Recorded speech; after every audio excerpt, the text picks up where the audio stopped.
How to change your SafePal wallet pattern. Hello everyone, welcome back to Wake&Tech. If you're looking to secure your SafePal wallet or simply want to change your current pattern for better safety, here's how you do it. First of all, launch open SafePal app on your device like you normally do, and once you're inside the home page or the wallet page, go to the top left corner and tap on the gear button. This will open up the settings menu where you need to click security at the very top. Inside security, tap on pattern unlock, and on the next page, if you have enabled pattern login, you'll be able to see the change pattern button. Tap on it. Now confirm the original pattern, that is the previous pattern that you've set. Once it is correct, you can enter a new pattern. Confirm your new pattern by drawing it again, and that's it.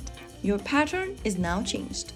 Make sure to draw a new pattern that is strong but easy for you to remember. And that's it. You've successfully updated your SafePal wallet pattern. If you found the video helpful, don't forget to like, share, and subscribe to our channel. I will be back again in the next video. Thank you for watching.